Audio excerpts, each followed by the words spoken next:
अस्सलामुअलैकुम आदाब दोस्तों, मैं ताहिर मुस्तफ़ा आपका वेलकम कर रहा हूं अपने यूट्यूब चैनल पे और फेसबुक पेज पे। दोस्तों, आज की इस वीडियो में हम रियासत जम्मू और कश्मीर की बात करेंगे, यानी हिंदुस्तान के ताज की बात करेंगे। जी हाँ, मैं इसलिए ये बात कह रहा हूँ कि हिंदुस्तान का ये ताज है और ताज में 2014 के बाद इलेक्शन होने जा रहे हैं, असम्बली इंतखाबात होने जा रहे हैं और इन असम्बली इंतखाबात पर पूरे हिंदुस्तान की नज़र है। अगर हम बात करें 2014 से पहले क्या हुआ और 2014 के बाद क्या हुआ, यानी अगर हम तारीख के पन्ने उल्टा करके देखेंगे तो हमें ये पता लगेगा कि जम्मू कश्मीर हमारी वो रियासत थी कि जहाँ पे ड्यूल आइडेंटिटी थी हर एक शहरी की, यानी यहाँ का झंडा अलग था, यहाँ का जो कानून, जो लाज यहाँ के थे, जो प्रोविजंस यहाँ के थे वो अलग थे एक शहरी के लिए। अगर हम मुआवजा करें कि जितना भी बाकी हिंदुस्तान है वहाँ पे सिंगल सिटीजनशिप थी हर एक शहरी के पास, लेकिन जम्मू कश्मीर वाहिद एक ऐसी रियासत थी हिंदुस्तान की कि जिसके पास ड्यूअल नेचर ऑफ सिटीजनशिप थी और यहाँ का जो शहरी यहाँ पे था उसका झंडा भी अलग था। वो ये सारी चीज़ें इस लिए थी कि हमारे पास आर्टिकल 370 था और 35A था। लेकिन हुआ ये कि 2014 में असेंबली डिसॉल्व होने के बाद 2019 में एब्रोगेशन ऑफ आर्टिकल 370 कर दिया गया। हालांकि जो इस वक्त 2014 में जो गवर्नमेंट बनी वो बीजेपी की और पीडीपी की अलायंस गवर्नमेंट थी, कोalition सरकार थी उस वक्त, लेकिन वो ज़्यादा देर टिक नहीं पाई, जिसकी वजह से यहाँ की जो सरकार थी वो गिर चुकी थी। और गिरने के बाद 2019 की अगर हम बात करें तो जब प्रेसिडेंशियल रूल लगा, एलजी गवर्नमेंट आई, तो यहाँ पे आर्टिकल 370 और 35A को हटा दिया गया।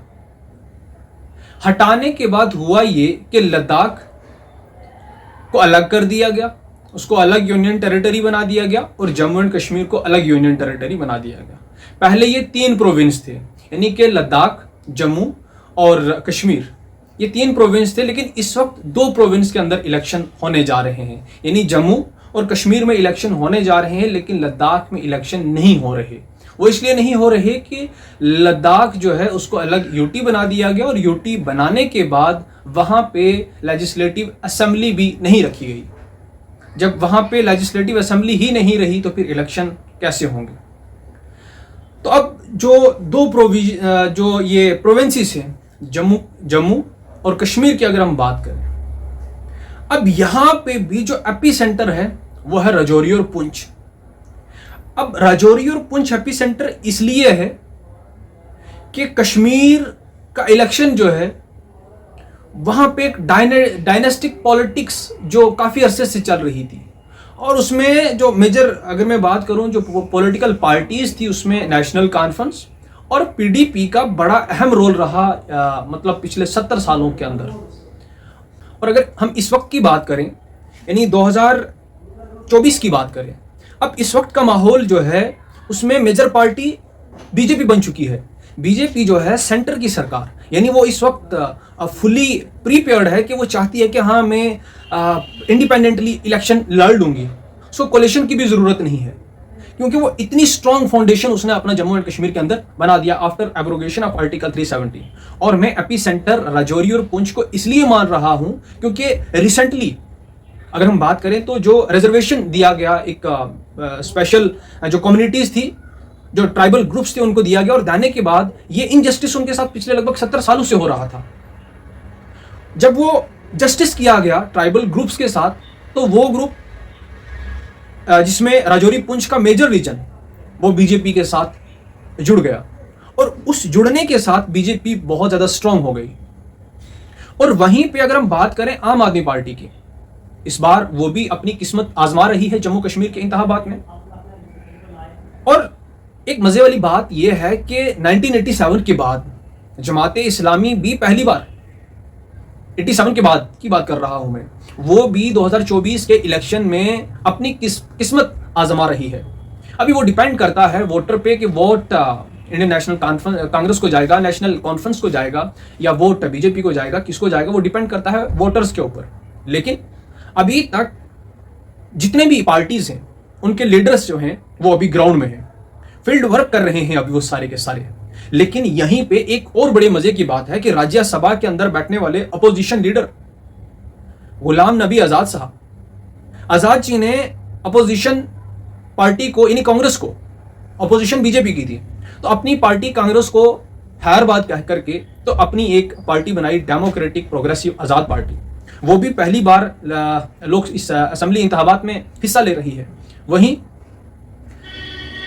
अपनी पार्टी की जो पहली बार असेंबली इंतखाबात में हिस्सा ले रही है, वहीं अवामी इत्तेहाद पार्टी के जिसके सरबराह इस वक्त जेल में है, वो भी पूरी साउथ कश्मीर के अंदर इलेक्शन लड़ रही है। अब एक बहुत बड़ा डिफरेंस इस बार आ सकता है जम्मू कश्मीर की सियासत के अंदर। वो इसलिए आ सकता है कि पहले मेजरली दो ही जो पॉलिटिकल पार्टीज थी, एक पीपल्स डेमोक्रेटिक पार्टी और दूसरी नेशनल कॉन्फ्रेंस, जो बिल्कुल जिनका एक अच्छा खासा दबदबा था कश्मीर के अंदर, लेकिन वो डोमिनेंसी जो उनकी थी वो अब ऐसा लग रहा है कि कहीं ना कहीं दूर दूर हो रही है। अब वो दरार जो है वो सामने आ रही है। अब नॉर्थ कश्मीर, साउथ कश्मीर अपने अपने लीडर्स को चाह रही है, तो कहीं ना कहीं यहां पे सेंटर की सरकार को बेनिफिट हो सकता है। वहीं पहले जहां पे नेशनल कॉन्फ्रेंस या जमात का समर्थन नेशनल कॉन्फ्रेंस को मिलता था या पीडीपी को मिलता था, अब इस बार नहीं मिलेगा। वहीं जम्मू कश्मीर जो एपी सेंटर राजौरी और पुंछ है, इसका बहुत ज्यादा ताउन नेशनल कॉन्फ्रेंस को मिलता था, लेकिन अब जो एपी सेंटर राजौरी और पुंछ है उसका ताउन बीजेपी को मिल रहा है। तो कहीं जगह पे तो अलायंस हुआ भी है जम्मू इस अपनी नेशनल कॉन्फ्रेंस के बीच में और कांग्रेस के बीच में, लेकिन वो जो अलायंस हुआ है वो अभी भी एक बराबर बैलेंस में नहीं है। अभी सिचुएशन 18 से पहले, 25 से पहले, 1 से पहले कुछ भी हो सकती हैं। यानी ये फेस जिन फेस में यहाँ पे वोट डाले जाने हैं, ये वो मैंने डेट रिपीट करी है, 18, 25 और 1। अब इससे पहले पहले कुछ भी यहाँ पे सिचुएशंस हो सकती हैं, क्योंकि जम्मू कश्मीर है, मैं तो यूं समझता हूं कि ये एक लेबोरेटरी है जहां पे हर किस्म का टेस्ट चलता है। तो यहां पे ना वो टेस्ट किया जा रहा है। कोई भी पॉलिटिकल पार्टी अपने आप को अगर इनिशिएट करना चाहती है तो पहले जम्मू कश्मीर में। तो अब ये जो इस वक्त की सिचुएशन बनी हुई है उसमें पूरे हिंदुस्तान की नजरें जो जम्मू कश्मीर के ऊपर हैं, क्योंकि आर्टिकल 370 हटा और 370 हटने के बाद बहुत सारी चीजें जो इसमें बड़े सारे बदलाव आए। वहीं पे अब गवर्नमेंट जो बीजेपी की है वो बहुत बड़े बड़े वो भी दावे कर रही है, वहीं पे नेशनल कॉन्फ्रेंस दावे कर रही है, वहीं पे इंडियन नेशनल कॉन्फ्रेंस भी दावे कर रही है। लेकिन एक बात यहाँ पे बिल्कुल चौंका देने वाली है, वो ये है कि अब जम्मू एंड कश्मीर का जो शहरी है, जो वोटर है, वो अब बेदार हो चुका है। वो इस बात को समझ चुका है कि पिछले 70 सालों से हमें इस्तेमाल किया गया है, हमें जात के नाम पर इस्तेमाल किया गया, हमें मजहब के नाम पर बांटा गया, हमें रीजन्स के नाम पर तोड़ा गया, हमें तामीर और तरक्की की बुनियाद के ऊपर अलग अलग कर दिया गया। लेकिन अब ये मैं बात इसलिए कह रहा हूं कि अब जो वोटर्स हैं वो सवाल कर रहे हैं कि आप हमारे लिए क्या करेंगे। आज नौजवान भी सवाल कर रहे हैं कि आप हमारे लिए क्या करेंगे।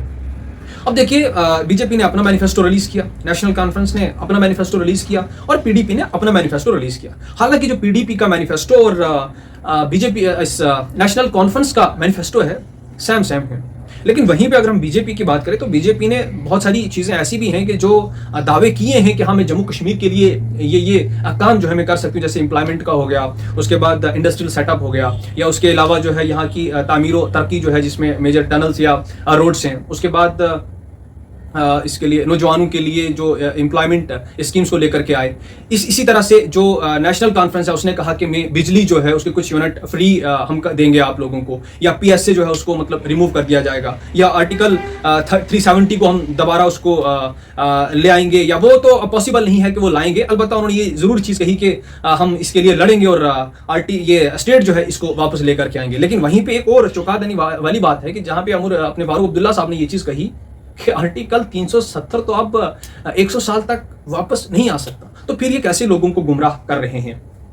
तो ये अब वोटर्स की बड़ी एक अहम जिम्मेदारी है कि वो इस बार बड़ी समझ के साथ, सूझबूझ के साथ वो वोट करेंगे, क्योंकि जम्मू में बहुत अलग है और कश्मीर में बहुत अलग है। वो मैं इसलिए कह रहा हूं कि जो लोकसभा के इंतखाबात हुए उसमें आपने देखा होगा कि जो जम्मू रीजन है, यहाँ से जो सीटें निकली वो बीजेपी की पार्टी की ही निकली। तो एक वो भी बहुत बड़ा फैक्टर है कि मे बी जम्मू और जो एपी सेंटर राजौरी और पुंछ का रीजन है वो काफ़ी ज़्यादा बेहतरीन साबित हो सकता है बीजेपी के लिए। और वहीं पे जो कश्मीर रीजन है वहां पे बहुत सारी पार्टीज जो हैं वो इलेक्शन लड़ रही हैं। वहीं पे अगर आज़ाद साहब की बात करें तो वो तो एक छोटे से एरिया तक ही महदूद रह गए। अगर बड़ी मुश्किल से 1 या 2 या 4 सीट जीत भी पाते हैं तो मुझे लगता नहीं कि वो जीत पाएंगे, क्योंकि सिचुएशन ही उनकी ऐसी हो चुकी है कि जीत पाना बहुत मुश्किल है। हालांकि नेशनल कॉन्फ्रेंस इसमें इस वक्त बड़े जोर शोर से कंपेन कर रही है। अब देखा यह जाएगा कि 25 को पोलिंग कितनी हो पाती है, 18 को पोलिंग कितनी हो पाती है और कितना टर्नओवर रहता है वोटर्स का इस बार के इलेक्शंस में। लेकिन वोट जो है वो फेयर होना चाहिए, उसमें कोई रिगिंग नहीं होनी चाहिए, कुछ ऐसा नहीं होना चाहिए। उम्मीद करते हैं कि वोट बिल्कुल सही से पोल हो। लेकिन आप अपनी राय बताएंगे कि आपके लिए कौन सी पार्टी बेहतरीन हो सकती है, क्योंकि इस वक्त के इंतखाबात यानी आर्टिकल 370 हटने के बाद इलेक्शन हो रहे हैं। दूसरा यानी पहली बार जमात इस्लामी भी इस वक्त यहां पे अपनी किस्मत आजमा रही है। तीसरी कि लद्दाख भी इस वक्त वोट नहीं कर रहा कि पहले इससे कहीं ना कहीं लाभ मिल जाता था नेशनल कॉन्फ्रेंस को, क्या इस वक्त उसको ऐसा लाभ तो नहीं मिल पाएगा। फिर क्या वो जम्मू कश्मीर के अंदर अपनी गवर्नमेंट बना सकेगी। तो वहीं बीजेपी कि जिसने बहुत बड़े बड़े दावे किए हैं, हालांकि वो अपने दावों के ऊपर खराबी उतरती है, जो कहती है वो करती है, इसमें कोई शक नहीं। तो क्या वो इंडिपेंडेंटली अपनी सरकार बना सकेगी? आपकी क्या राय है? आप कमेंट बॉक्स में जरूर शेयर करें। शुक्रिया व सलाम। दीजिए इजाजत। आपका दोस्त, आपका अजीज ताहिर मुस्तफ़ा।